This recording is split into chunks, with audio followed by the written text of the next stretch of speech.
the train to Evermore, echoes between the tracks. The rhythmic clatter of the train seemed to sync with my heartbeat, steady, patient, yet pulsing with quiet anticipation. Across from me, Victor had drifted into a soft snore, his head resting against a velvet cushion.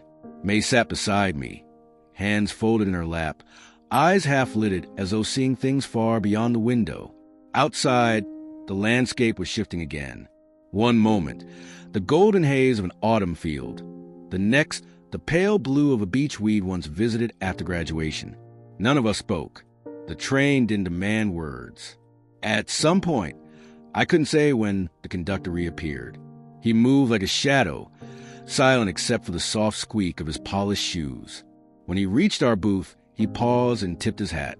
"Next stop soon," he said. "Time to walk a little ways back." Victor stirred. "Walk where?" The conductor only smiled.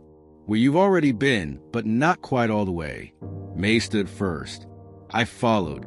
Victor groaned but rose, stretching his legs with a low curse.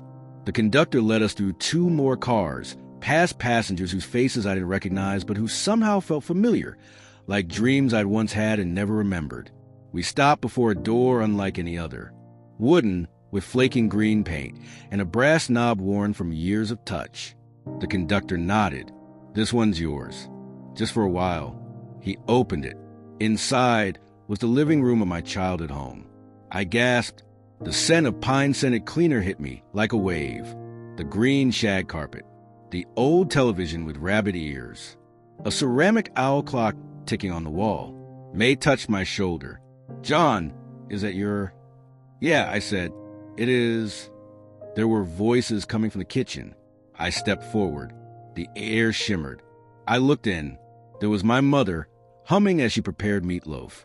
My father sat at the table, newspaper in hand, drinking coffee from the mug that read, "World's Okayest Dad." They didn't see me, but I saw me, a boy of maybe 11, bounding into the room with a science project in hand. "Dad, look what I made." My father looked up, smiled. "Well, I'll be—" "That's something, Johnny." I don't remember that moment. Not exactly. But watching it now, I realized how much it had meant to me. How badly I had wanted that approval. May reached for my hand again. "John, you okay?" I nodded, just remembering. Victor sniffled. He wiped at his eyes quickly, muttering something about allergies. We watched a little longer. Then the walls began to fade, as though smoke were rising from the floorboards. The conductor reappeared. Time to go. Back in the train car, we were silent. "That was real," Victor said finally. "It was a memory." I corrected. "But yeah, real." May leaned forward. "It's not just nostalgia, is it? This train. It's something more." I stared at the flickering window, and then the train began to slow. The speaker crackled. "Next stop, Willow Creek. 5 minutes." Willow Creek, where it had all gone wrong. The hum of the train had become as steady and familiar as a heartbeat. Outside the window, landscape shifted, sometimes vibrant with life, sometimes drenched in sepia tones, like old photographs brought to life only for a moment.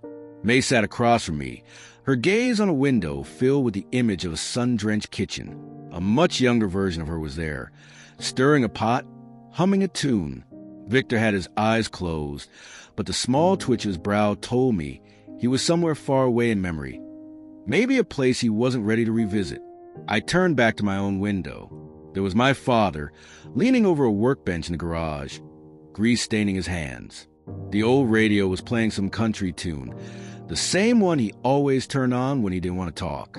I reached out instinctively, as if I could knock on the glass and call out to him. But the moment flickered and changed. The train slowed. A soft chime rang through the cabin.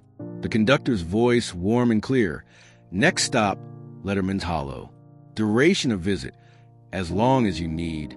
We exchanged glances. None of us had ever heard of such a place.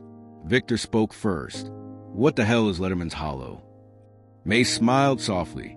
"Maybe where the letters we never sent end up." The platform was surrounded by trees. Thick, golden-leafed oaks, their branches arched over a cobblestone path. A wooden sign above a small gate read, "Letterman's Hollow, memory is a message." We stepped off the train. There were mailboxes lining the path. Hundreds, maybe thousands, each etched with names, some familiar, some foreign. Mine was there. So was May's. So was Victor's. Each of us opened our box. Inside, a single envelope. Mine was addressed to Martha, but it was in my handwriting. I pulled it out with trembling fingers. It was a letter I'd never written. The one I should have sent the day she told me about the diagnosis. When she asked me if I was okay, and I said I was fine. The truth was I wasn't. I just never found the words. May clutched her letter to her chest. Victor read his in silence. Tears streamed down his cheeks, soaking into his grizzled beard. There were benches under the trees. We sat, each with our own ghosts, each reading the words we never spoke. Martha, I don't know how to begin, except to say I should have held you that night. I should have told you I was scared. Too, that I hated how unfair it was, that I needed more time, that your silence was the only thing louder than my fear. I miss your laugh. I miss your way of fixing the world with nothing more than pie and patience. If you ever get this, know that loving you was the best thing I ever did. John. I folded the letter. Something in me felt lighter, as if the weight of all those unsaid words had finally found somewhere to rest. May leaned her head on my shoulder. I wrote to my sister, she said, the one I blamed for so long. Turns out, I just missed her. Victor didn't say who his letter was for, but the way he stared into the trees told me it was someone he'd loved more than he ever admitted. When we returned to the train, the conductor tipped his hat and said nothing. We took our seats, and the train pulled away from Letterman's Hollow. Outside, the scenery had changed again. The light was softer, the colors deeper. And though no one said aloud, we all knew we had let go of something. And in doing so, we had made room for something else, to be continued,